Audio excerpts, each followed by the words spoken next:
Matinee Manor was just a house in the same way that a blizzard was just a bit of snow falling on the ground.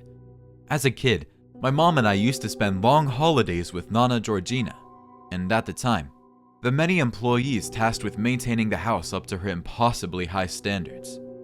Around my 12th birthday, Mom and Nana had some sort of falling out and we never went to visit her again. It was bad for a long time, and it didn't help that I was far from an ideal son and gave her a lot of grief growing up. Things changed in high school once I developed an interest in art, painting specifically. We grew close once again and remained that way until 5 years ago when she was killed in a car crash. So when I received a call from a man claiming to be Nana's solicitor, informing me of her passing and that I was her only heir, I was beyond shocked. She left everything for me, not for my mom. By everything, he meant Matinee Manor, the land it was built on, and everything else in it. I was going through the worst creative block of my entire career with the showing 6 months away, but still no paintings done. So I packed all of my things, moved out of my studio apartment, and set out to Cold Springs, where Matinee Manor was located.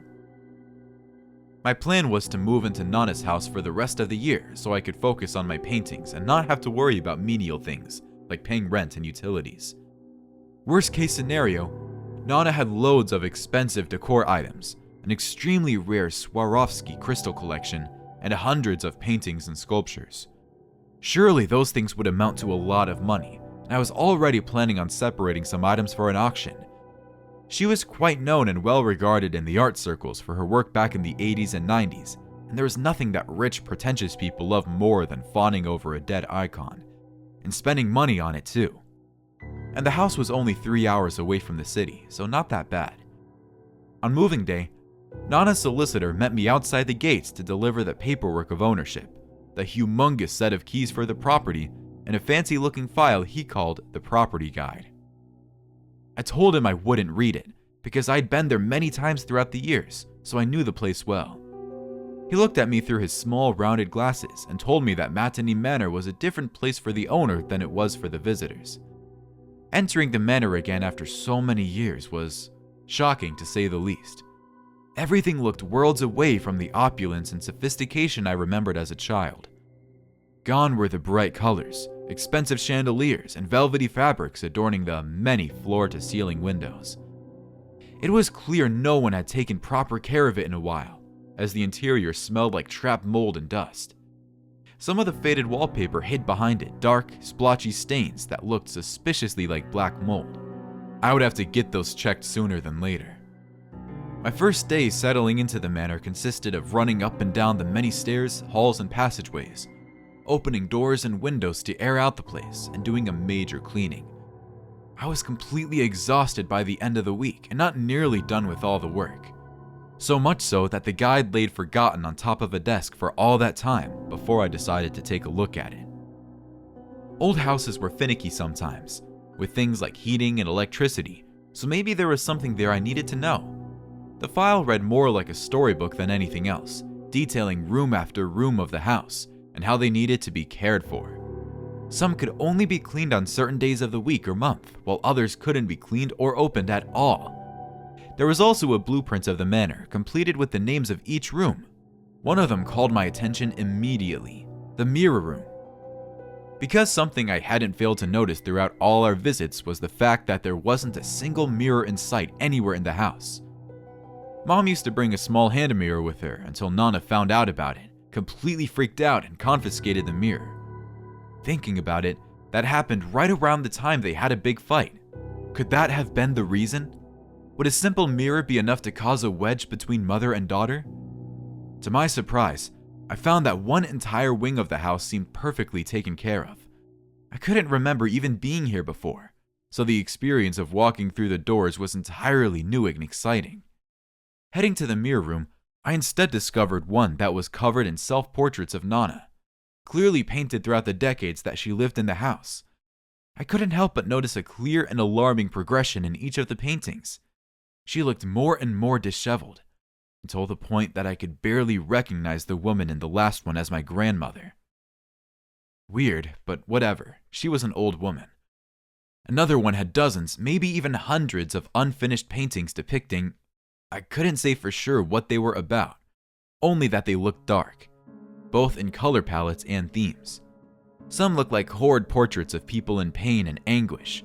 Some even seemed like depictions of murders and other atrocities, a far cry from Nana's usual expressionist and colorful work I'd grown used to. According to the guide, the last room of that wing was the infamous mirror room. I had barely entered this space when I was confronted by dozens of versions of me scattered across the walls from top to bottom. I didn't know what I was expecting from a space called mirror room, but still. Not satisfied by the fact that the room had mirrored walls and floors, there were also individual mirrors adorned by thick vintage frames hanging off the center columns. Staring at my reflection soon went from a fun novelty to a nauseating nuisance.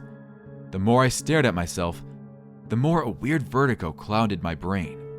Standing somehow felt like being inside a merry-go-round. I would have tumbled into the ground if not for noticing a shadow passing behind me in one of the reflections, ultimately breaking the weird trance I seemed to have fallen into. My blood ran cold inside my veins. There was no one else inside the house with me. It had been just me since the solicitor gave me the keys. "Hello? Mr. Petters, is that you?" I called out, hoping he would answer back. Unsurprisingly, I was met with nothing but silence. Effectively creeped out, but trying to brush it aside, I instead opted to brighten the place up, using several of the mirrors in the rooms as decoration. Not even my own bathroom had a mirror, so it was definitely in need of one. That night, and several others after that, I dreamt of entering the mirror room and just staying there in the center of it, staring at my reflection. My mind, it seemed, couldn't think of anything else. To make matters worse, every time I walked around the house, I felt watched. Like there was always someone standing right behind me, but I was never fast enough to catch them once I turned around. I also noticed the eerie feeling was stronger than the mirrors. On Matinee Manor, the days were dark and the nights even darker. It didn't take long before I fell into a weird routine of starting painting after painting, only to realize that I was doing portraits of myself. Every time, I couldn't understand why. I had my mind set on what I wanted to paint, but in the end, it was all the same, just portraits of me, like I'd been staring at myself in the mirror while doing it. Suddenly, Nana's portrait room started making more sense. For some reason, she felt compelled to paint her reflection over and over again, and something told me the mirror room was to blame. One night, I found myself walking around the house to gather the mirrors and bring them back to the mirror room. I had never understood the expression, "If you gaze long into an abyss, the abyss also gazes into you," before. Until now. As I stared at my tired eyes in the mirror, my pale face started to morph right in front of me. I wanted to close my eyes, but I couldn't. It was as if I didn't know how. No longer staring at my reflection, but now into the beautiful face of someone I'd never seen before. My mind was assaulted by violent flashes of that same face, battered and bruised, her eyes glossy and vacant, like she had been left to rot alone. Then, I felt the weight of an invisible hand pressing down onto my head, pinning my small body against the unsteady ground. All the air left my chest as I gasped, desperately trying to break free from the vicious hold. My body was weightless, floating in absolute darkness as my lungs filled with muddy water and I sank down. Suddenly, every one of my reflections morphed into horrific visions of people in pain and suffering. I couldn't escape from their desperate pleas, not even when I closed my eyes. Their voices echoed in my ears, etching inside my brain, ringing incessantly, to the point I couldn't make them out from my own thoughts. They all sounded like one. Somehow, I knew I was moving toward the same path as Nana. That same week, I did my first painting inspired by the things I'd been seeing. Except, inspired wasn't really the best word. It was more like compelled, like I couldn't paint something else, no matter how much I tried, just like with my portraits. Week after week, I continued painting my horrific dreams, visions, with a skill and style that I didn't have before. As if entranced, my hands guided the brush, stroke after stroke until another painting was completed. In 3 months, I had the equivalent of 1 year's worth of work, and what it felt like the same time in isolation. I couldn't remember the last time I got out of the house, let alone seen another living soul. Deep down, it felt like I couldn't leave, like the house or the things living within it wouldn't let me. My agent was pleasantly surprised by what she called my most inspired work yet, going on and on about the visceral nature of the pieces and how she'd never seen anything like that before. But I had. There was a room full of paintings just like them, all done by my grandma decades ago. I could practically see the cartoonish dollar signs taking the place of her eyes. There was a time that would have been everything I craved. Praise, money, and recognition. The starving artist trifecta. "This place has been good to your creativity, Hugo," she said, smiling, still admiring the many pieces I'd shown her and carefully packing everything to go.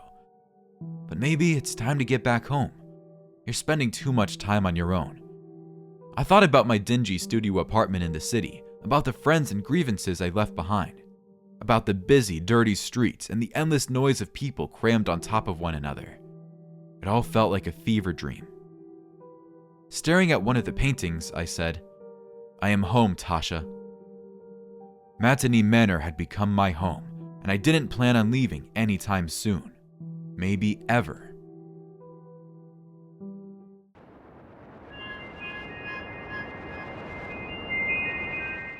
Our friendship started and ended in tragedy.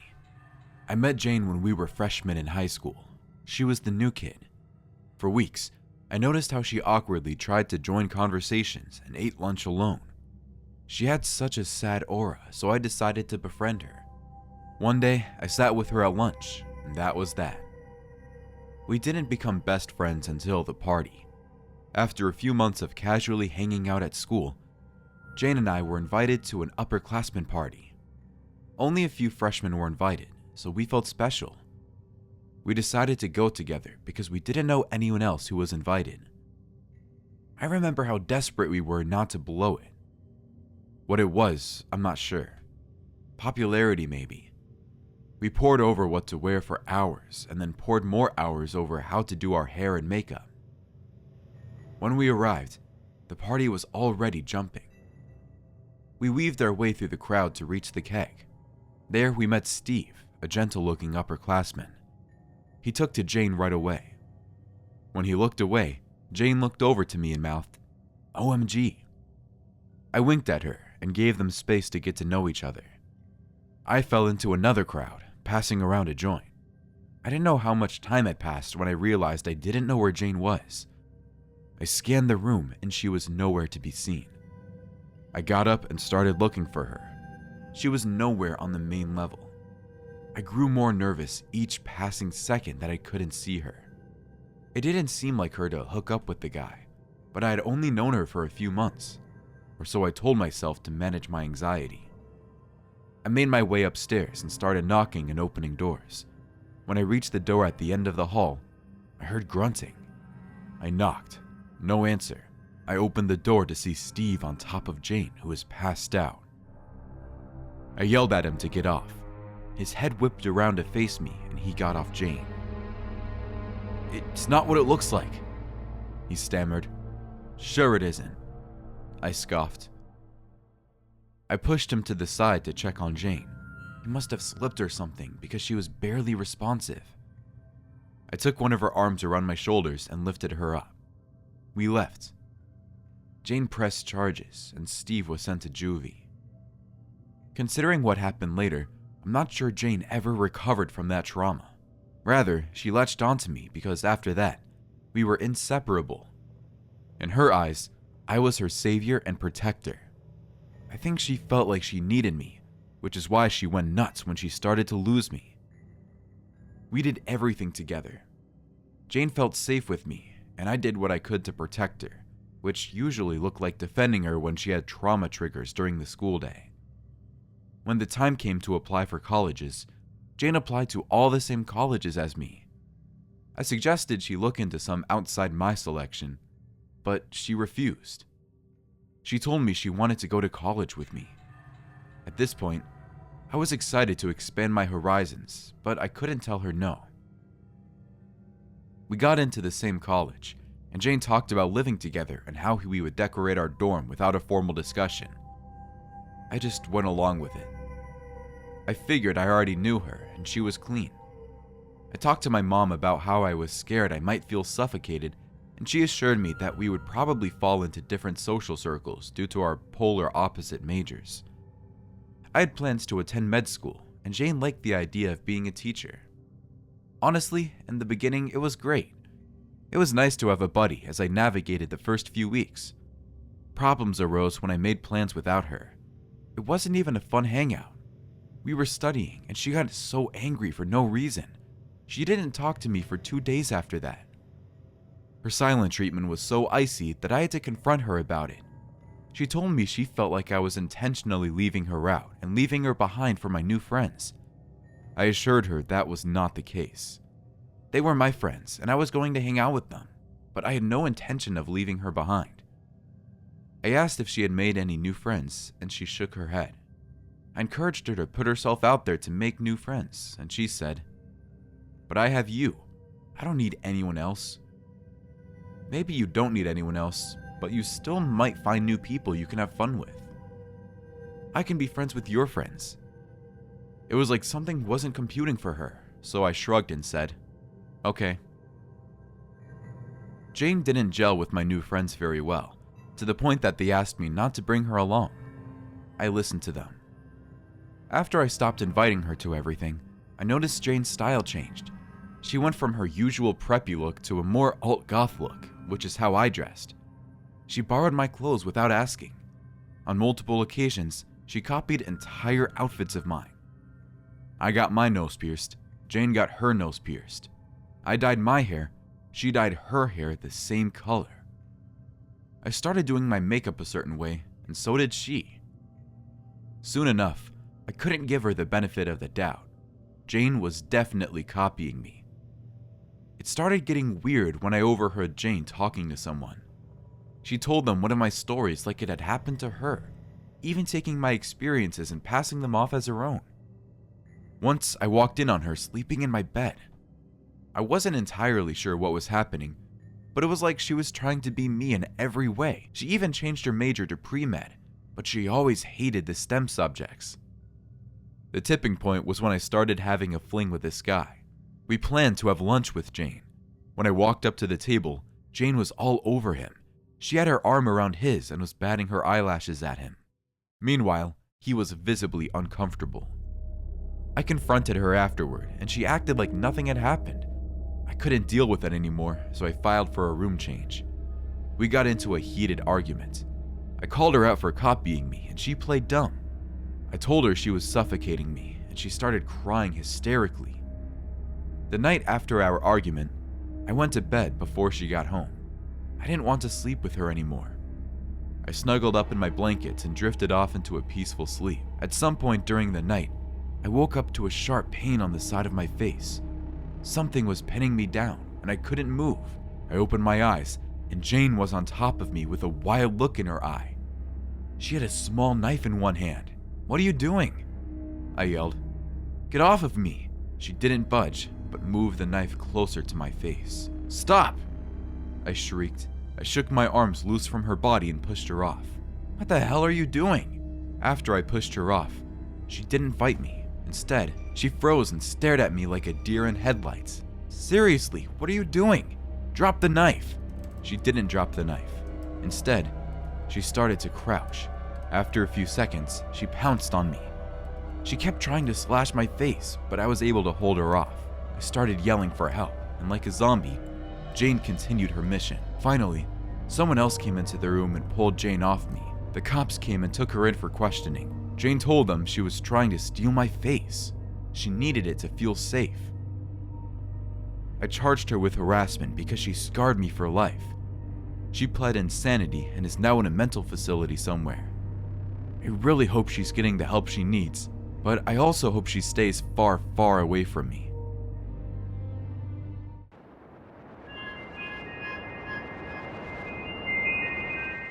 The blossom tree had always been there for as long as I could remember. It sat on the very edge of the graveyard that my house overlooked, and every year at the end of March, it bloomed. There was one thing that made it stand out from the other cherry blossoms in town. Instead of pink or white, this one had petals the color of blood. The fact that it had been planted in a graveyard could be considered strange too. It didn't quite fit in with the dark hues of the gravestones or the somber oak trees that grew around it. It was a splash of color on a monochrome canvas, a splatter of blood on dark soil. It was approaching the last few days of March when I noticed the petals had yet to open. Blossoms could be finicky with their timing, but I had never known this one to be late in the many years I'd lived there. It should have opened by now, and for some reason, the emptiness of it was bothering me. One morning, I decided to go down and take a look at the blossom myself. Although I lived on the edge of a graveyard, nobody I knew was buried there, and I had never had a reason to visit, nor had I ever taken a look at the cherry blossom up close. It was a damp March morning. The soil was wet and squelchy, and the air trembled with a light drizzle. Was the weather the reason why the cherry blossom hadn't bloomed yet? I wasn't very knowledgeable about botany, so I could only guess. I approached the gate to the graveyard and opened it with a soft creak. It was still early, so the graveyard was empty. The overcast sky cast a dismal pall over the rows of cracked headstones and filled me with a strange feeling of despondence. I'd been living by the graveyard for several years now, but I had never really thought about the fact that I was so close to a place of death. Nothing but bones beneath my feet. I shivered despite the mild temperature and walked between the graves toward the bare cherry blossom. Without its bright petals, there was something skeletal about it, like pale, reaching fingers stripped flesh. I shoved my hands into my pockets, still shivering. Why was I doing this? Why did I care whether or not the cherry blossom was late to bloom? What did it have to do with me? I wasn't sure, but I was already here, so I told myself to keep going. I hadn't realized how big the graveyard was from simply overlooking it. The graves stretched on in every direction, and every step barely seemed to bring me closer to the blossom. The further I went, the more dilapidated and cracked the headstones became. Wrought with ivy and moss, the names barely visible beneath the clods of dirt obscuring them. These were the forgotten ones. Even in a month like March, a month of new beginnings and new life, these graves sank eternally into loneliness and decay. I finally reached the cherry blossom and stopped just short of its searching branches. Closed buds, like tiny clenched fists, peppered the branches. They still showed no sign of opening. Part of the trees almost looked as decayed and withered as the ground around it. From a distance, it had always looked lively and healthy, but up close, the cracked bark and shriveled petals told a different story. I found myself reaching out towards the tree. I wanted to touch one of the tiny buds, perhaps under the naive inclination that it might bloom beneath my touch. I stepped forward, ducking beneath the wider branches, and stretched my hand out. The second my finger touched the bud, something sharp and unseen pierced my skin, pain twinging through my nerves. I withdrew a sharp hiss, blood welling to my fingertips. There was blood on the blossom too, little droplets of red staining the pale bark. What had cut me? I couldn't see anything sharp. No thorns, no jagged piece of wood. As I watched, the blood slipped between the cracks in the bud and disappeared, as if it had never been there at all. I frowned and stepped back. A strange chill worked its way through my body, and the sky seemed to grow heavier. Sensing an impending downpour, I decided to take my leave for now. As I left the graveyard, I realized I was no longer alone. An old woman with gray hair and shriveled skin was watching me between the graves. I offered her a faint smile, but she did not return it. Her lips were moving, but I couldn't quite hear what she was saying. I stepped closer. The March tree will bloom again. I blinked at her, trying to understand the meaning of her words. Pardon? I said. The March tree will bloom again, she murmured, her voice carrying on the breeze. Okay, I said, turning away. I took a step forward and gasped when something grabbed my arm. It was the woman. She had moved closer, though somehow I hadn't heard a trace of her footsteps. She had a strange glint in her eye, her lips cocked into a twisted smile. The March tree thanks you, she said, her voice a breathy whisper that made my skin crawl uncomfortably. That's great, I said, trying to slide my arm free of hers. She finally let go and walked away, muttering under her breath. I shook my head and left. Some people were really odd. That night, I dreamt of the cherry blossom in the graveyard I dreamed of its dark blood-red petals as it stood against the grayness of the cemetery. I dreamed of the bones crushed beneath the ground, the body sown with its roots. When I woke the next morning and looked out of the window, the cherry blossom had finally bloomed. Its petals were a dusty pink to start off with, but I knew over time they would take on that reddish hue that made this particular tree so striking. If only I had known what it would cost. The next few days were strange. Every night, I would dream of the blossom tree on the edge of the graveyard, and every morning, I would wake to find the petals a deeper shade of red. That wasn't the only thing that was changing either. With every day that passed, I seemed to grow more haggard and tired.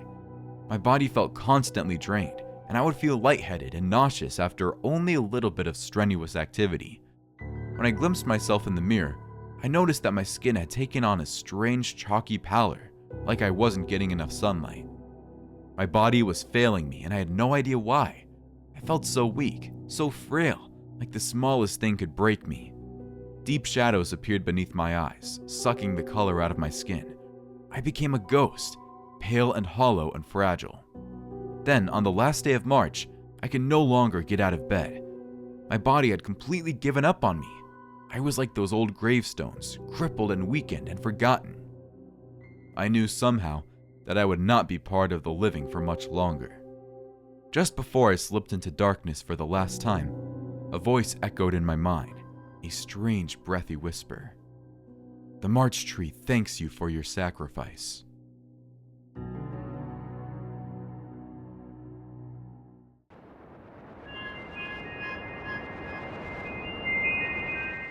My roommate Ethan was extremely superstitious. He always watched those dumb ghost shows on TV. He read his horoscopes every morning. For the record, he's a Leo Virgo rising, whatever that means. I only know that because he talked about that stuff all the freaking time. He was a great guy, but I hated how new agey he was. Last month, I was on eBay looking for this vintage toy that my brother wanted for Christmas. It ended up being way out of my price range, so I started browsing eBay for whatever looked interesting. I didn't find anything at first, and then I saw it. Some lady was selling a haunted candlestick for $40. The description said that it was from the 1880s. Its original owner bludgeoned her husband to death with it. After that, everyone who owned it died a seemingly accidental death. The seller wanted to get rid of it right away. Obviously, this was a scam. She was probably selling dozens of watches and lamps and stuff, all with similar fake backstories. Before I dropped out of college, I was a marketing major. I knew a sales tactic when I saw one. But it was only $40, and I knew that I could use this to mess with Ethan. So I took a screen capture of the listing, including all the spooky description, and I sent it to Ethan. Then I placed my bid. In less than a minute, Ethan responded with a text. "What kind of psychopath would buy that?" I messaged him back with a one-word answer, me. He immediately tried to call me. I knew that he wanted to beg me to cancel the order, so I didn't answer. He called 8 more times before he finally took the hint. I knew that my prank was working. I didn't even have the candlestick yet, and he was already freaking out. He ended up hurrying home a little early from work. Like I'd expected, he begged me to not bring that cursed object into the house. I calmly told him that the candlestick would be in my possession. I'd keep it in my room and he'd have no contact with it at all. He knew that was the most I was willing to give in, so he begrudgingly accepted. The next morning I found out that the seller had accepted my bid, and then 4 days later the package was sitting on our front porch. I was worried that Ethan would secretly get rid of it before I could see it, but thankfully I was drinking coffee on the porch when the mail arrived. I left all the other mail sitting on the ground, and I scooped up the package and brought it into the living room to open. Ethan saw what was in my hands and instantly left the room. I don't want to see it. The candlestick looked pretty normal. It needed a shining, but it didn't look demonic or anything. I took it to my room and placed it on my windowsill. Then I ran downstairs to tell Ethan that it was safe to come out now. He walked in glaring. "I can't believe you, man." "Trust me," I said. "Nothing's gonna happen." I was very wrong. When I woke up the next morning, the candlestick was lying on my chest. It had moved in the middle of the night. I was a little spooked, but I told myself that I must have grabbed it in my sleep. I put it back on the windowsill and went downstairs for breakfast. Ethan was standing in the kitchen, facing the other direction. He didn't move. "What's wrong?" I asked. He didn't say anything. I walked over and saw a bowl of eggs on the counter in front of him. One of the eggs was red and bloody inside. "That's an omen, man," he whispered. "Shut up," I told him, and made my breakfast. Nothing strange happened for the rest of the day. When I went to sleep that night, the candlestick was still sitting by my window. The next morning, it wasn't there. I looked on my carpet to see if it had fallen onto the ground, but I couldn't find it. I hurried out of the room to tell Ethan. I raced down the stairs faster than I should have, and my bare foot slid on something lying on the top step. I lost my balance and tumbled headfirst down the stairs. I don't remember falling. I guess I blacked out for a while. When I came to, I saw Ethan standing over me. He had the candlestick in his hand. "This was on the stairs, man. You tripped on this." Before I could say anything, I passed out again. An ambulance took me to the hospital. I was out all night and well into the morning. When I woke up, Ethan sat nervously by my side. It looked like he didn't sleep at all. The doctor told me that I cracked 3 ribs and broke my arm. I also had a concussion. After he was done explaining my recovery process, the doctor left. Ethan stood by the side of my bed and asked me, "Can I get rid of the candlestick now?" The logical answer was yes. The stupid thing was the reason I was in the hospital. But if I gave in now, then I'd be admitting that Ethan was right all along about his superstitions. I couldn't let him hold that over my head for the rest of our lives. So I said, "Just stick it back in my room, please." He looked like he was about to scream, but he stopped himself. I ended up staying only one more night at the hospital before they let me go back home. True to his word, Ethan had left the candlestick on my windowsill. He helped me get around the house and went shopping for pre-made meals since it was too hard to cook with one hand. He was a really big support, and he was genuinely concerned with my well-being. I couldn't think of a better friend, which made me feel guilty for trying to prank him. I didn't believe in cursed objects, but maybe I believed in karma. I deserved to break my arm for being such a bad friend. That night, I decided that I was going to get rid of the candlestick in the morning. I went to bed early. Usually, I'm an extremely heavy sleeper. Ethan always joked that I could sleep through anything. But with the pain in my arm and chest, I woke up in the middle of the night. And that's when I saw Ethan sneaking across my room. I didn't move because I didn't want him to know that I was awake. I watched him grab the candlestick and then place it on the very top of the bookshelf next to my door. He balanced it halfway over the edge because he knew that I would bump into it like I always do.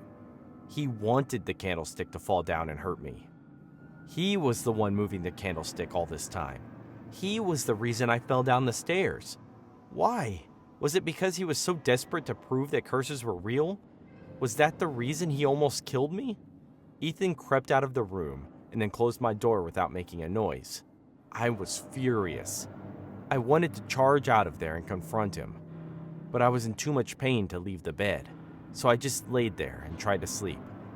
The next morning, the first thing I saw was that candlestick sitting precariously on my bookshelf. I got out of bed, took more pain medicine, and then walked to my shelf. I moved very slowly so I wouldn't accidentally knock the candlestick over. Then I grabbed a mousetrap that I had on a lower shelf. I spun the trap open and carefully placed it next to the candlestick. Then I opened the door and walked downstairs. Ethan was already in the living room. "Feeling okay?" he asked. I pretended to be scared. "The candlestick moved again. You were right." He smiled, proud of himself. His plan had worked, or so he thought. "It's brave of you to admit that." "Can you get rid of it for me?" I asked. "It's on my bookshelf."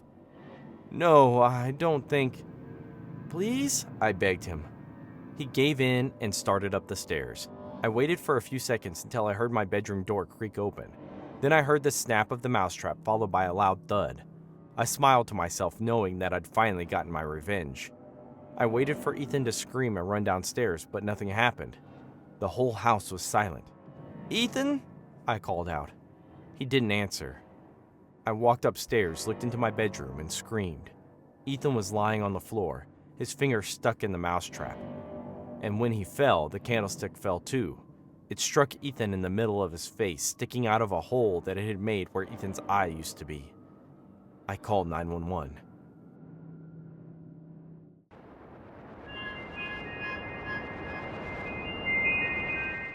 I moved into my first apartment straight out of college.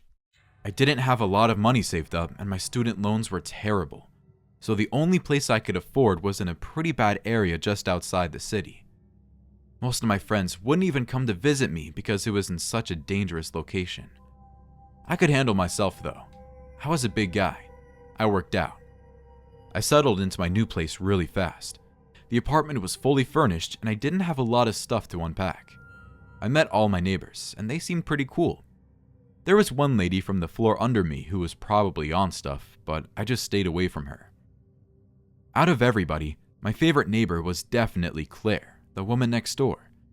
She was pretty, especially for a middle-aged woman, and she was always baking. Every day, I could smell cookies and cakes through my wall. It would have been annoying if I weren't able to taste them, but she always dropped off some of her treats at my doorstep, and they were delicious. My God. Claire really made me feel at home. Every time she saw me, she'd hand me some amazing pastry and ask me if I needed anything. She'd also compliment me on my good looks. It wasn't flirtatious though. She never had any kids of her own, so I just assumed that she was treating me like a surrogate son. For my first few months at my apartment, I worked on my computer and pretty much stayed indoors, taking a nap every afternoon. I was too busy to drive into the city to see my friends, and they were too scared of my neighborhood to come to see me. So, most days, I stayed in front of my computer and worked. It was a little boring, but I always had Claire's amazing treats to snack on. It was like an endless supply of free, delicious food. By June, my friend Robbie invited me to his birthday party at his favorite pub. I hadn't seen him or any of our other friends in months, so of course I said yes. I put on one of my nicer outfits, which seemed a bit tighter than I'd remembered, and rushed off to meet them.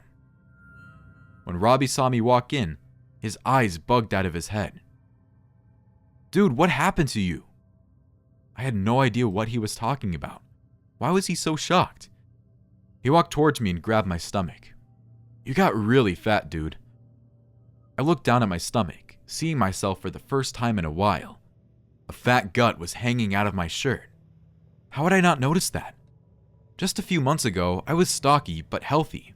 I didn't have a gut, especially one this big and droopy.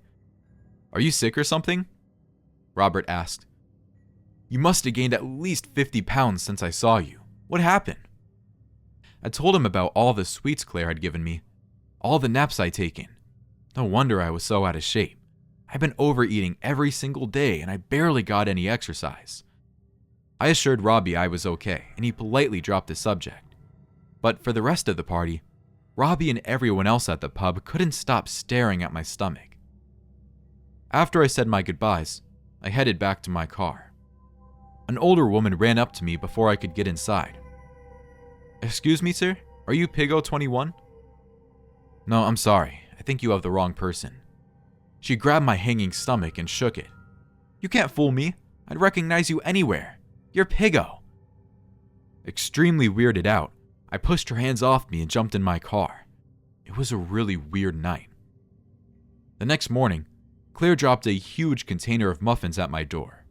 I took them inside, but instead of eating them, I threw them all right in the trash. I really needed to get my weight back in check. The next time I saw Claire in person, I'd tell her to stop baking for me. About an hour later, I heard a knock on my door. When I answered it, no one was in the hallway, but another container of muffins was waiting on the floor. It had a little note on top saying, "Don't throw these out." How did she know that I'd thrown out the first batch? Was she spying on me? A horrific feeling washed over me. Was Claire fattening me up on purpose? Was she filming me stuffing myself with her food? I raced to my computer. I typed in Pigo 21, the name that the old lady called me, and sure enough, I saw a link to a website with my face all over it. The whole thing was disgusting. There were hundreds of videos of me in this very room. Each video had names like Piggo eats 8 muffins, or Piggo naps after 3 pancakes. I tried to click on one of the videos, but it was under a paywall. Still, it was probably best not to see how much of a glutton I'd become. I continued scrolling through the website. There was a tab called Diet Plan that kept track of all the food I was eating. And next to each day was a list of ingredients. As the plan continued, it looked like Claire had kept adding to her recipes. More butter, heavy cream, appetite stimulants, sleeping medication. I was horrified. Why was Claire doing this to me? And what sort of psychos would pay money to watch videos of me getting fat? I guess there were people into that stuff, but I never agreed to do any of this. I pulled out my phone, ready to report this to the police, where there was a loud knocking on my door. "Open up! It's Claire!" she shouted from the hallway. "I know you found your videos. Open up and let me explain." I was not going to let her in. She was crazy. "Go away!" I shouted. My front door slowly creaked open. Claire must have had a spare key. That's how she was able to install all the hidden cameras, I guess. I opened up and saw that Claire wasn't alone. She had 4 other people with her. 3 women and 1 man. They all looked excited to see me. "I brought some of your biggest fans," Claire said. "They're going to help me make sure that you don't stop making videos." "Stop making videos?" I asked. "I never signed up for this. I don't want to be filmed." Claire nodded at her friends. They all ran toward me. I didn't have time to react before they grabbed me and tied my arms and legs to the couch. "What are you doing?" I screamed. They all smiled down at me except Claire, who had left the room while I was being tied up. She came back wheeling a giant cart of muffins and brownies. They were going to force feed me. I tried to scream, but Claire shoved a brownie into my mouth.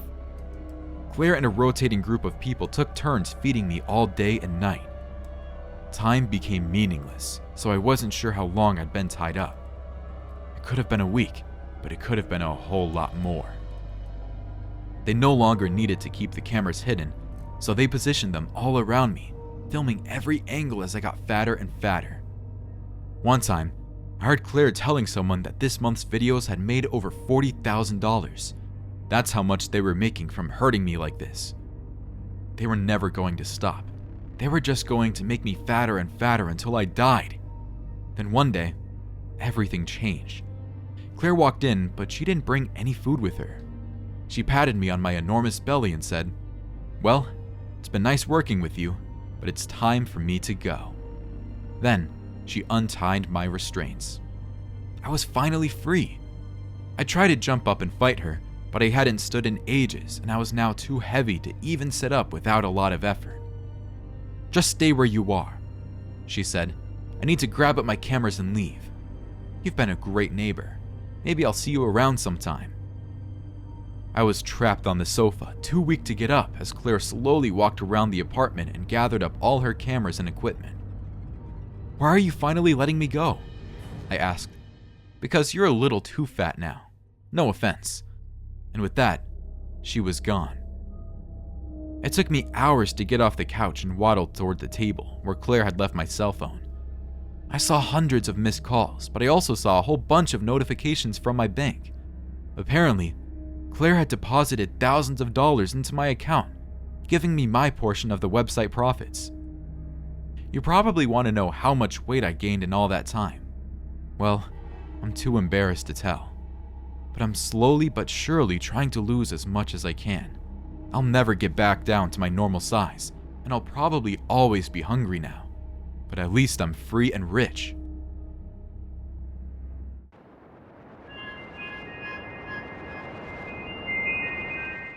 Last March, I decided to host my first Oscars party. My friends and I were all huge movie lovers, and we really got into it. We'd bet on the winners, make cocktails themed to the nominated movies, and heckle all the actors in bad dresses. It was one of my favorite traditions. For years, we'd always done it at my friend Trey's house. He was an amazing host, but he'd always be stressed out the whole time. He was just so uptight about having a perfect party. So last year, I decided to make things easier for him by volunteering my place for the party. Everyone thought it was a great idea, and I was so glad that Trey would finally be able to enjoy the Oscars for once. I decorated my house and laid out a bunch of food and drinks that were themed to the movies. All the guys arrived in time to watch the red carpet. We all wore suits and ties, just like we would have if we were really there. Trey was the last to arrive. He looked around my place and was really complimentary. He said he loved my movie-themed decorations. That meant a lot to me coming from him. We sat on the couch for a while, drinking and chatting. We watched the red carpet, of course, but we mostly just caught up. Our friends Tommy and David told us all about their trip to Cancun, and James had some really funny stories about his new roommate. Trey seemed uncharacteristically quiet, though. I assumed he was just enjoying the moment. The host walked onto the stage and we all got excited. He did his little monologue, and we were all having fun watching until Trey started to choke. He gasped and wheezed for a long moment, clutching his throat. He looked right at me, horrified. You poisoned me!" His face got horribly red and his eyes bulged out of his head. Then his whole body collapsed back onto the couch. Within seconds, he was dead. Everyone started freaking out. Tommy and David both screamed and held each other, not knowing what to do. James started hyperventilating. I was the only one brave enough to walk over and check for a pulse. I didn't feel anything. The room got silent for a long moment until James finally said, "Did you really poison him?" "Of course not," I said. "He ate and drank the same things we did." That was not the right thing to say. Tommy started screaming again. "Oh God, are we poisoned too?" "No one's poisoned," I declared. I pulled out my phone to call 911, but James grabbed my shoulder to stop me. "Are you sure you want to do that?" he asked. Of course I wanted to call 911. My friend was dead.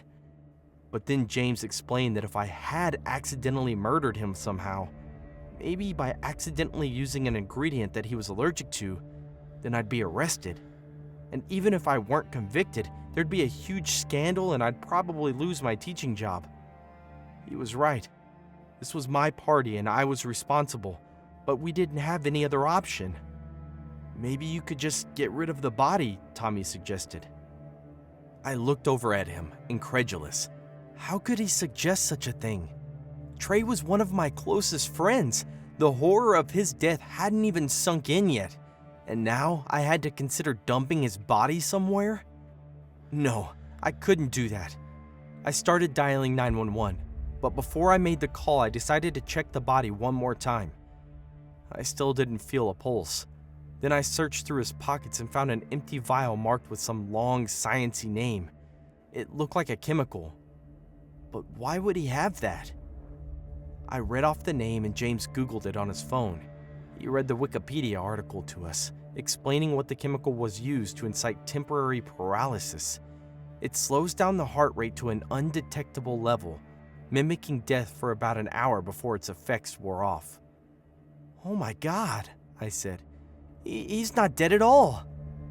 He fake poisoned himself to freak us all out. But why? It didn't make any sense. Then I realized it was all because of my stupid party. He wanted to upstage me.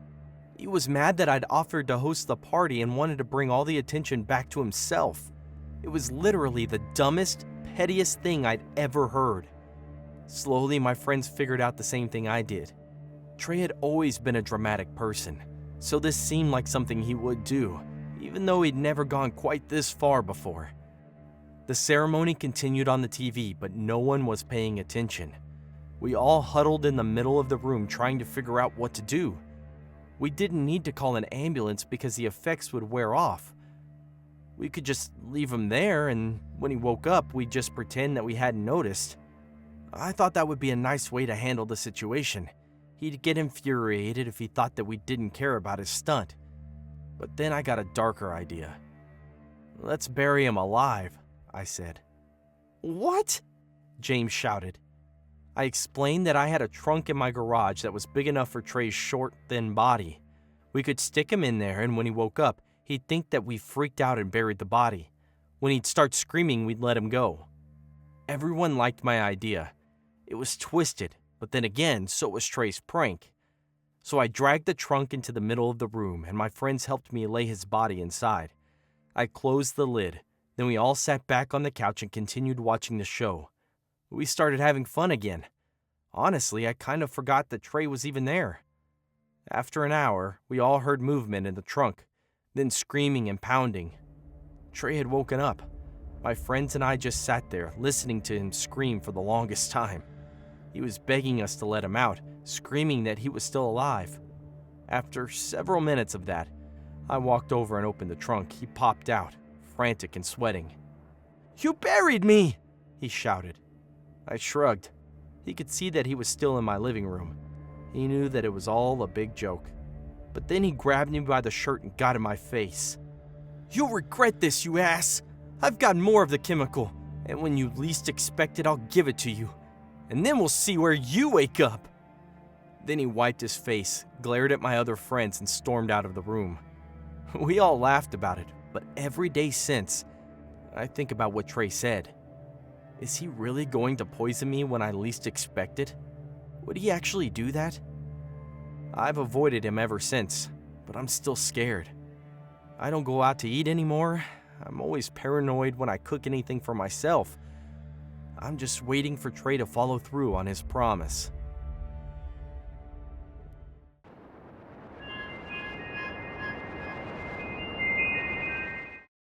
My husband Nick and I had been married for 6 years.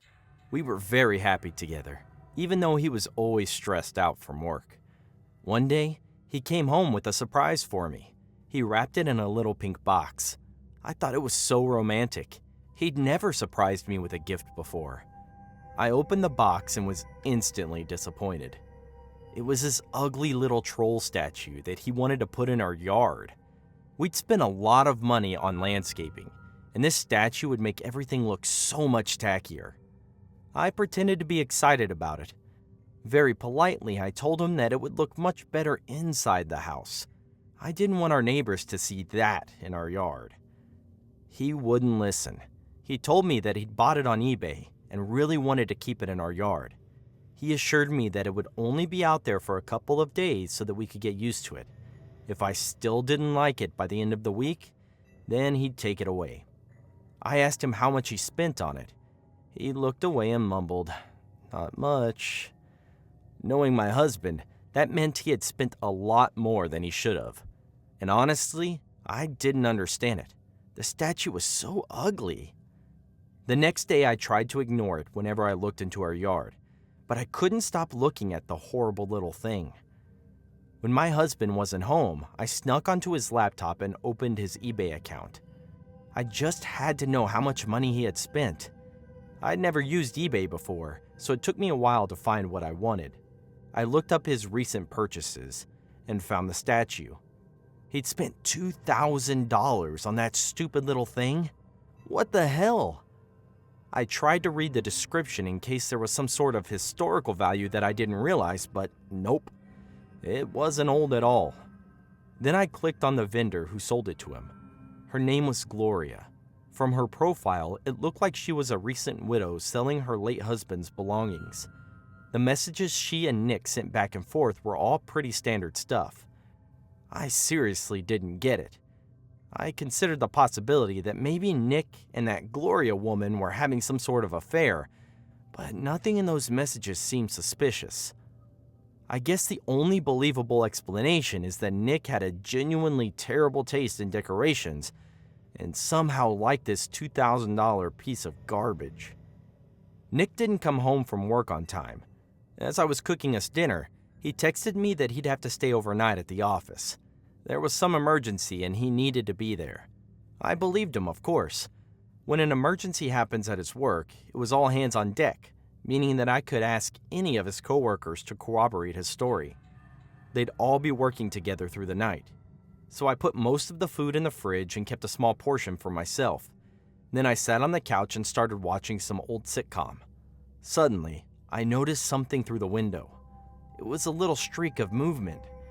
I looked over to get a better look and I didn't see anything, but I was sure that someone was there. Someone who was walking very close to the troll statue.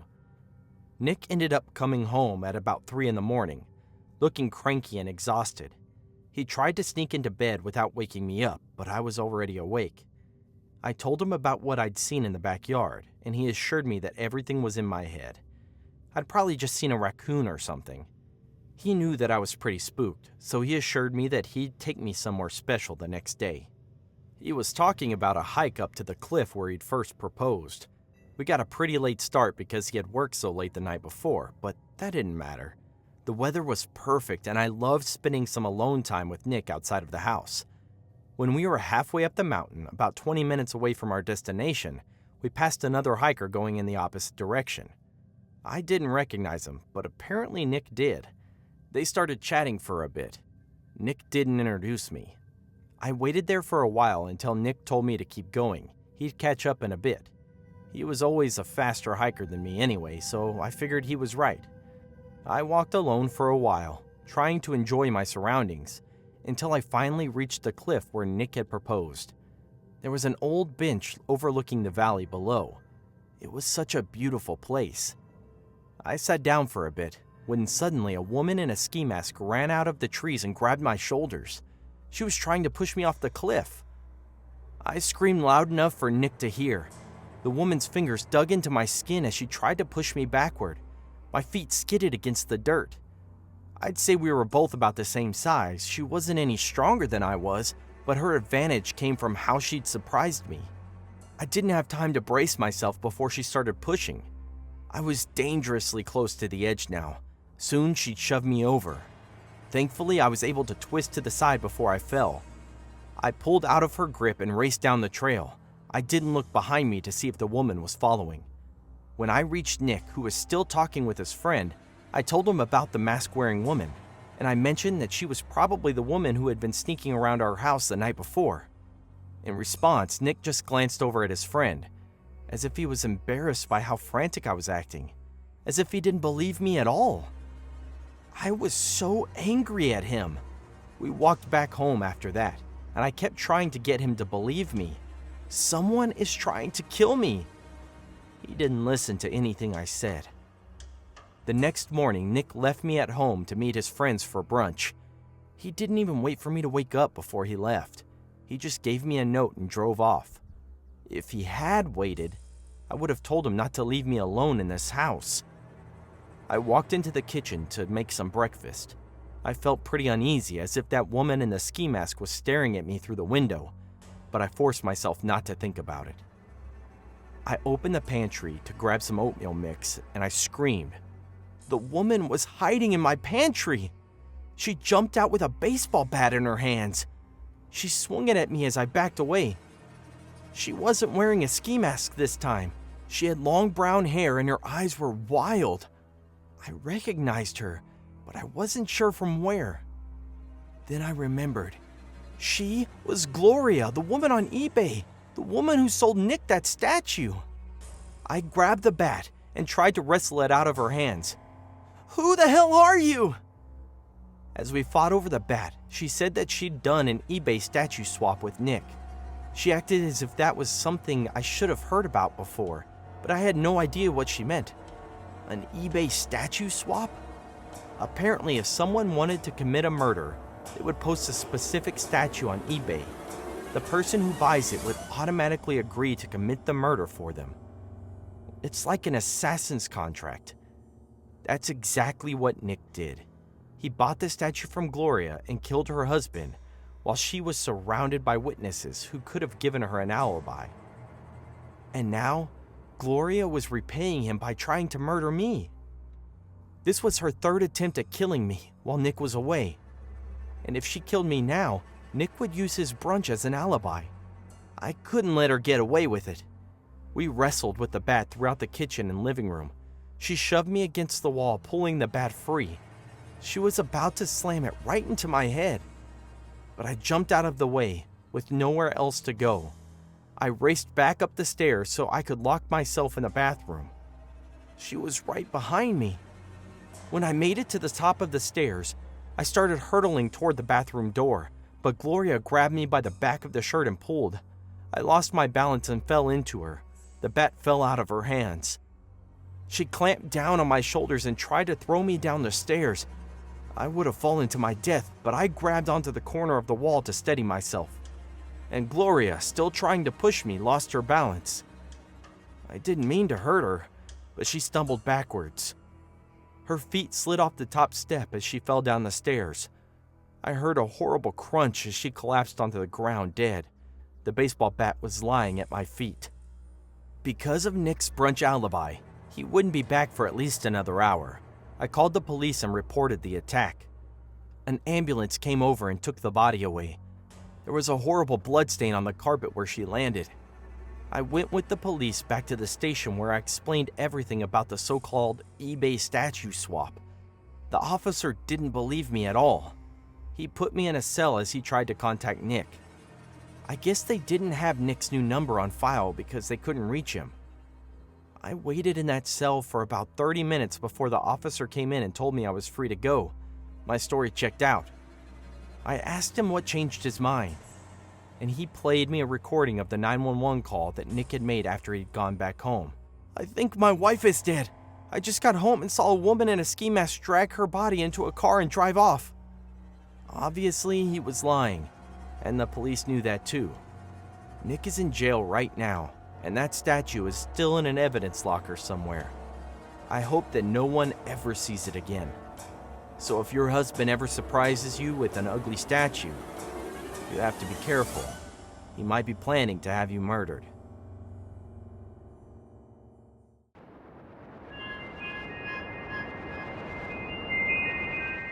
Matthew and I had been best friends for years. We started off as college buddies and kept in touch through the next several grueling years of graduating and entering the work industry. I thought I had known everything there was to know about him.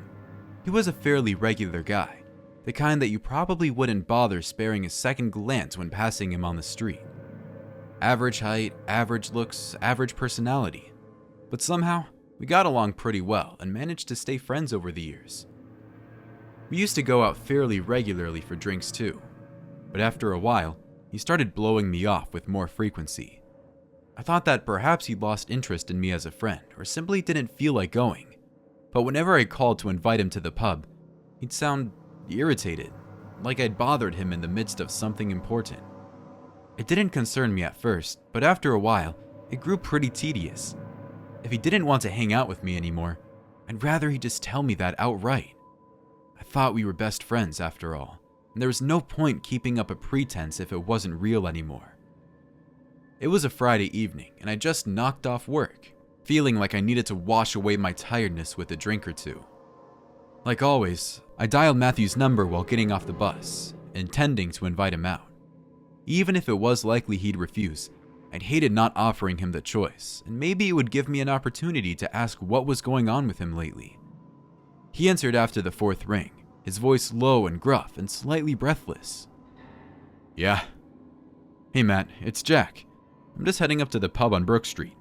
Want to join me?" I heard movements on the other end of the phone, a faint thud like something falling. "Sorry man, not tonight," he said. "Okay," I said quietly, listening to the background noise on the other end of the line. I could hear wind whistling and something dripping. Where was he? "Is everything okay?" "Yeah, man. Why wouldn't it be?" he said sharply, almost aggressively, like I asked something I shouldn't have. "Look, I really gotta get going." Beneath the sound of his words, I thought I heard something else. A faint cry, or perhaps a whimper followed by another thump. Yeah, okay." He hung up before I could finish speaking, the call going dead in my ear. What was all that about? And what were those sounds I'd heard? He definitely wasn't in his apartment, I could tell that much. He hadn't sounded like he was alone either, but I couldn't be sure. He didn't have a girlfriend or anything, but I suppose he could have hooked up with someone. It just all seemed rather odd, and something was itching the back of my mind, a feeling that something was wrong. The tone of his voice, the noises in the background, the urgency to get me off the phone. What did it all mean? I pulled up my phone and opened the Snapchat app. I barely used it these days, but I knew it had a map function that allowed you to view your friend's location. Maybe it was being a bit creepy, but I was worried about Matthew and wanted to make sure he wasn't in any kind of trouble. When the map finally loaded, it pinpointed Matt at a location a couple of blocks from his apartment. If I was thinking of the right location, it was an old industrial park that was nothing but a bunch of abandoned warehouses now. What was he doing out there? The industrial park was about a 20-minute walk from where I was, so I turned my back on the pub and started walking the other way. If Matt was in some kind of trouble, it was up to his best friend to help him, right? Still, it was weird he hadn't mentioned anything to me. I would have been none the wiser if not for his strange and aloof behavior these past few weeks. I walked quickly and reached the cluster of the warehouse just over 15 minutes later. When I checked the map again, Matt was still in the area, though it didn't give me any more specific details. He could have been anywhere inside the old industrial park. It was well past dusk now, and the sound of traffic had faded in the distance. I shivered as a wind picked up, whistling through the old abandoned buildings. I started walking around between the warehouses, trying to look for any sign of Matthew, but I couldn't see him. Maybe the map function was faulty and wasn't tracking his location properly. I was probably worrying about nothing anyway. A faint scream made me freeze, the hair on my neck standing on end. What was that? An animal or a person? I stood and listened in silence, holding my breath. Again, another muffled cry coming from inside one of the nearby buildings. Was someone in danger? The muffled scream sounded female, but it was hard to tell as it echoed, distorted around the warehouse. Pulling my phone out, I typed in 911 and paused before I hit dial. I wanted to make sure there was actually someone in trouble before I called the police. It might have simply been some kids messing around, but somehow, I doubted it. I entered their warehouse through the broken doorway, rotten pieces of cardboard barely hanging from the hinges. It was dark, but I didn't want to risk turning on my phone's light in case it gave away my presence. I squinted, peering through the gloom as I picked my way through the dusty building. Somewhere ahead of me, I could hear the sound of whimpering, like someone scared or in pain. "Shut the hell up before I silence you for good," a voice snarled through the dark, making me shudder. "Nobody's coming to help, so you might as well keep quiet." The cries fell silent, and I picked out two silhouettes in the dark ahead of me. One lying prone on the ground, another standing over them. The second figure crouched down, and as my eyes adjusted, I glimpsed a knife glistening with blood. I let out a soft, involuntary gasp, my fingers trembling as I gripped my phone. The silver of breath echoed through the silence, and the figure in front of me suddenly turned around. My heart plummeted down into my stomach, the ground rocking beneath my feet. Matthew stood in front of me, clutching the bloody knife. I recognized his sharp jaw, but his eyes, dark full of bloodlust, belonged to a stranger. He was almost unrecognizable like this. Blood smeared his cheek, a strange smile tugging at his lips. When his gaze fell on me, the smile disappeared. Surprise crossed his features. "Jack?" He half gasped, half whimpered. What are you doing here?" I swallowed, my throat feeling bone dry. The words wouldn't come out, my tongue curling around silence. The surprise disappeared, replaced with a hard, cold certainty. "You shouldn't be here." "What are you doing? What is this?" I finally blurted, my gaze flickering behind him to the young woman on the ground, her hands bound with rope, blood dripping down her face and neck. A nasty cut was gouged into her cheek. "You shouldn't be here," Matthew repeated, his voice getting more panicked. "What the hell are you doing here?" "I was worried about you," I managed to gasp out, taking a trembling step backwards. "You've been acting strange, and I was worried. Matthew shook his head, the knife tightening in his hand. You should have stayed away. I took another step back, and he followed, shuffling forward. In the darkness, with the blood on his face and that mad gleam in his eye, he looked like a stranger. A murderous stranger. No longer my best friend. Matt, you really shouldn't have come. I recognized the warning in his voice, and the second he made his move, lunging towards me with the knife. I turned and ran, tripping over debris in the darkness of the warehouse and stumbling out into the night. I'd already hit dial on the phone and spoke in sharp, gasping pants as the call connected. Please, you have to help me, he has a knife, I blurted, sweat dripping in my face as I fled. There's a girl, she's been hurt, Where are you? Can you give me an address? I told her the name of the area based off the map I'd used to track Matthew, begging her to hurry. I could hear Matthew running behind me. He stopped chasing me as soon as I hit the main road. Cars trundled back and forth, the pavement busy with pedestrians hitting the pub on a Friday night. There's no way he would risk attacking me here in such a crowded place. Before long, the police finally showed up, and I showed them to the warehouse where Matt had been. The girl was still there, alive but bleeding. But Matthew, the man I had once called my best friend, was nowhere to be seen. The girl, whose name I learned was Emily, was the daughter of a wealthy businessman who had been embezzling millions from the company Matthew worked for. When the discrepancies were discovered, Matthew, a low-level accountant, was framed as the scapegoat. Fueled by a desperate need to clear his name and protect his future, he took Emily hostage, hoping to use her as leverage to make her father confess. The night I stumbled upon the scene, Matthew was on the verge of breaking Emily and doing unspeakable things, his initial resolve hardening into something monstrous.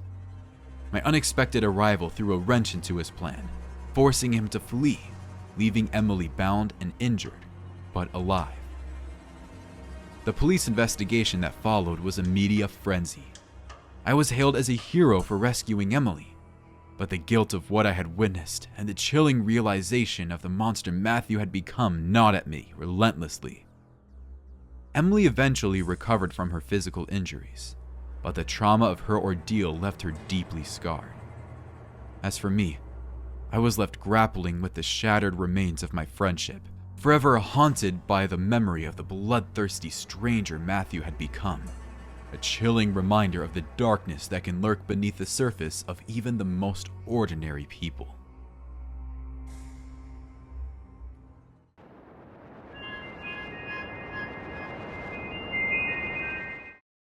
I worked at Costco for about a year and a half when this all happened. My mom is an avid Costco shopper, so she knew the manager pretty well. After some schmoozing, she was able to help me land a part-time job in the food court so I could start saving for college. It was a pretty easy gig. Most of the food comes pre-prepared, so it's just a matter of putting it in the oven and taking it out at the right time. Some things require a little work, like the smoothies and ice cream, but they aren't complicated. You do some measuring and pour the ingredients into the machine. That's it. I learned the ropes pretty fast, and I enjoyed the work.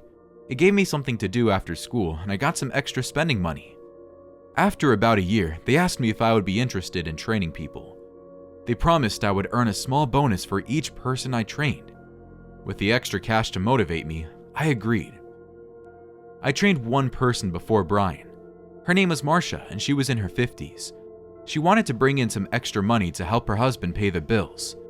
I thoroughly enjoyed training her. Not only was she a joy to be around, but she got the tasks down pretty fast.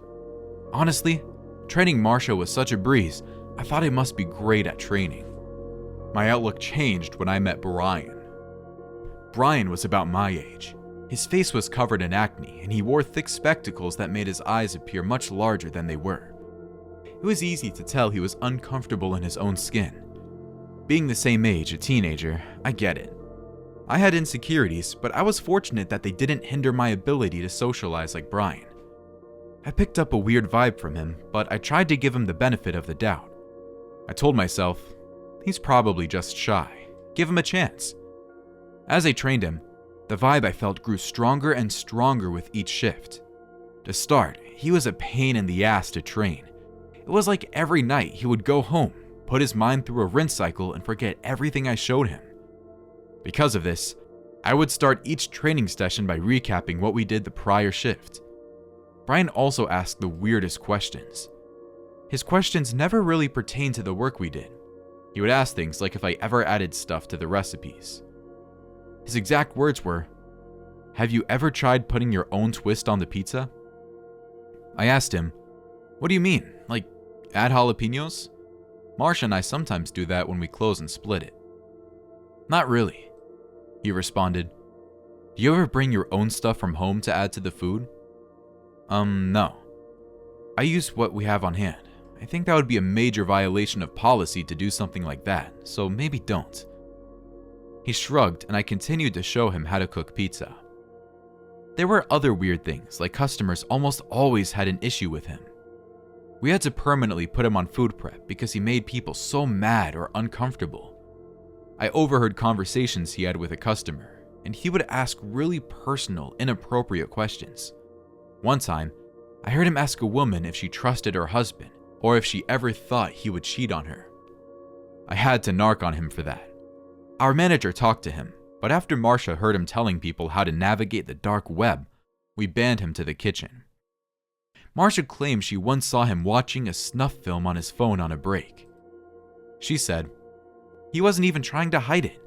He was sitting out there in the food court watching a guy cut someone's head off.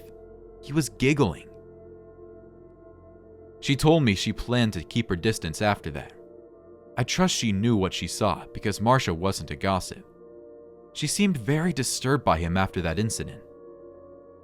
Problems began to arise when more and more customers started complaining about being sick after eating our food. Usually, it was the churros and pizza that gave people food poisoning. We cracked down on everything. We cleaned better, checked dates on everything, and essentially improved and sharpened all of our practices. But the problem persisted. It got so bad they shut down the food court for a couple days and had a couple health inspectors come to investigate. They couldn't figure out what was happening either. They reopened the food court and people continued complaining about food poisoning. Management looked at all the complaints and realized the only customers getting sick were those who came at night. The only people who worked at night were Marsha, Brian, our night supervisor, and me. All of us said we had no idea what was happening. Marsha pulled me aside one night and told me she wondered if the problem was Brian. It was hard to discern whether it was our distaste for him or if he could actually be poisoning the food. Once she brought this up to me, I said, "Just because someone is a little off doesn't mean they would do something as extreme as poison people's food, right?" Marsha shook her head and reminded me she saw him watching a snuff film. She went on to say, "Ever since then, I've kept my distance. Only disturbed people watch stuff like that." I couldn't deny she had a point. Someone once explained to me a gore they saw, and the description alone was enough for it to haunt me for a week. I still wanted to give the guy the benefit of the doubt. I didn't think I could come across someone that evil. That changed when I walked into the kitchen and saw Brian holding a quart-sized plastic bag filled with what looked like a white powder. He was dumping his white dust into the smoothie mixture. "What are you doing?" I asked immediately upon seeing him. "Oh shit," he said. I caught him off guard and he stumbled down the ladder he was standing on. "What is that?" At first, I thought it was a rat poisoning or some kind of substance. I wish I were right. I walked up to him and ripped the bag out of his hand. "Is this glass?" My temper rose. He mumbled something I couldn't make out. Brian was flustered being caught in the act. He struggled to get out. "I can explain. Just let me explain. Don't tell anyone." "Don't tell anyone you're putting glass shards into the smoothie mix? Are you insane?" His face turned bright red, trying to think of something to say. He panicked and ran out of the kitchen. I went to my supervisor and told him what I saw. I asked my supervisor what we should do, and he told me they would fire Brian immediately. I asked, "But what's stopping him from getting a job somewhere else and doing this?" Since we caught him before he harmed someone, our hands are tied. We cleaned out the smoothie machine, but to be safe, we didn't sell any smoothies that night. Unfortunately, we did sell one ice cream. The customer took one lick, and their tongue was set ablaze by microscopic cuts. Blood gushed from their mouth, and they had to be rushed to the emergency room. I know the customer ended up being okay, but I couldn't help wondering how they fixed that. The customer's tongue had the smallest shards of glass stuck in their tongue. I doubt the shards were very visible to the human eye. Because someone was harmed, we were able to report Brian to the police. When the authorities searched his bedroom, they found a journal that recorded everything he did to the food. He used everything from laxatives to rat poisoning to his own urine and feces to tamper with the food. When they told us, I threw up. I probably ate some of the food Brian mixed with his poop. Marshall looked at me and said, "I told you." We closed the food court down and deep cleaned it. We knew the problem was Brian, but we still felt like a deep clean was necessary, just in case. As far as I know, Brian is sitting in a juvenile detention center somewhere.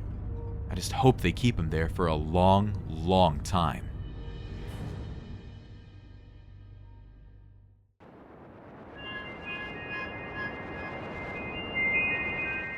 My boyfriend James and I were planning to spend the night together. He was always working overtime, so I rarely saw him. This night was supposed to be special. I bought expensive wine and cooked some lasagna, James's favorite. It was 7 o'clock, and I'd just gotten our dinner ready when James's phone rang.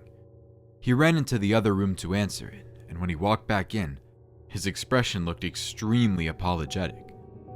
He said that there was a crisis at his work, and he needed to run back to the office right away. He apologized over and over, and he promised to make it up to me later. I was disappointed and angry. I knew that James had an important job, and he was under a lot of pressure, but I was really looking forward to our night together. Still, I could tell how guilty he felt, so when he asked for my permission to leave, I couldn't say no. I told him to do what he had to do, but to hurry back as soon as possible.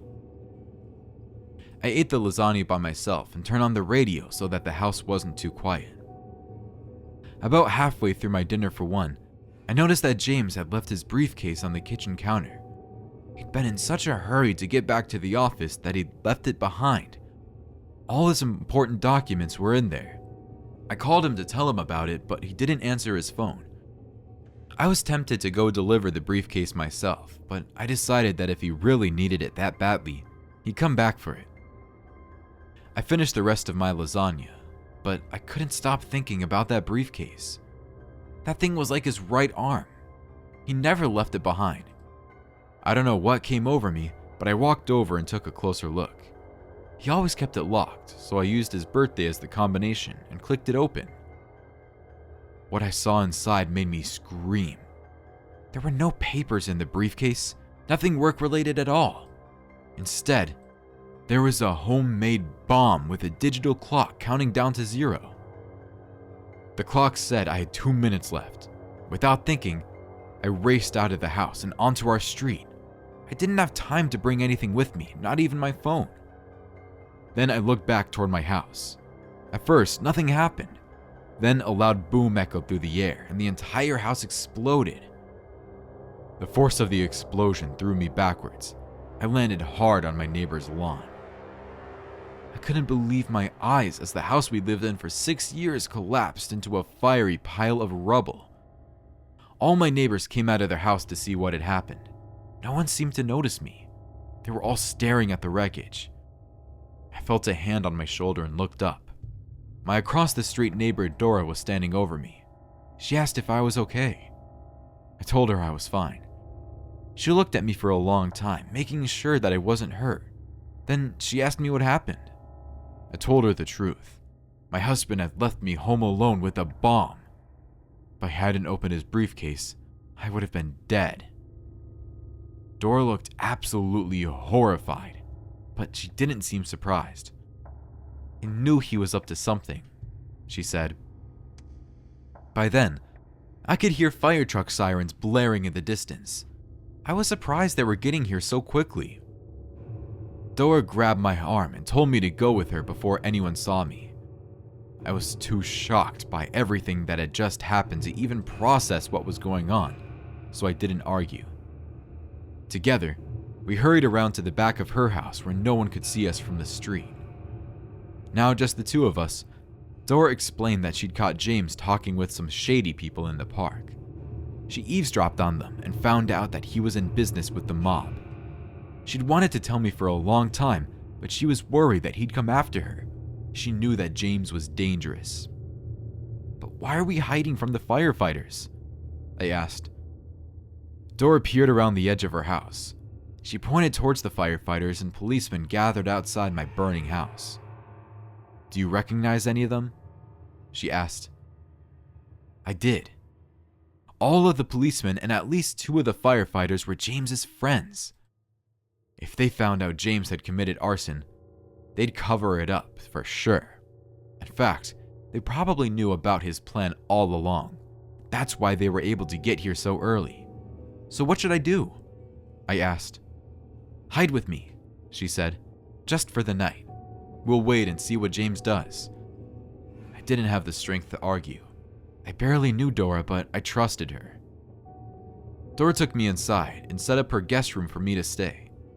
I fell asleep pretty quickly and didn't wake up until Dora shook me awake in the morning.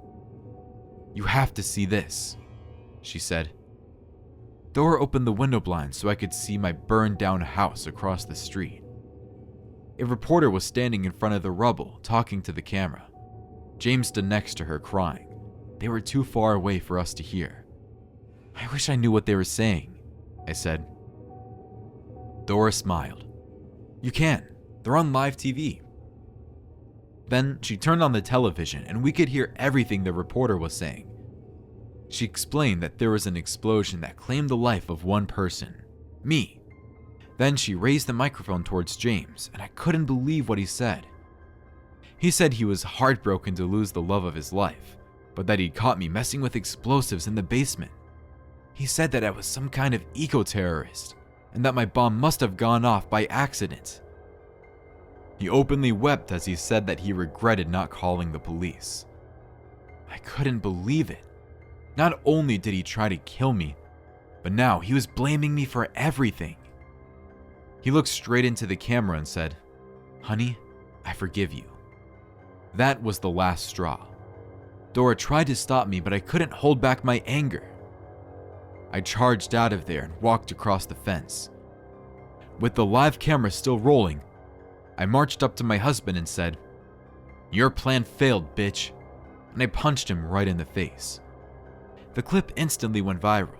With all the media attention, James could no longer cover up what he had tried to do. Reporters very quickly discovered his mob ties and the security footage showing him buy the explosives. He was arrested a few days later, and none of his police buddies could help him. His trial hasn't started yet, but I can't wait for him to take the stand. I hope he'll finally confess to everything and explain why he wanted me dead. In the meantime, I'm still staying at Dora's house. It's been wonderful. She's such a great lady, and I never have to stay home alone again.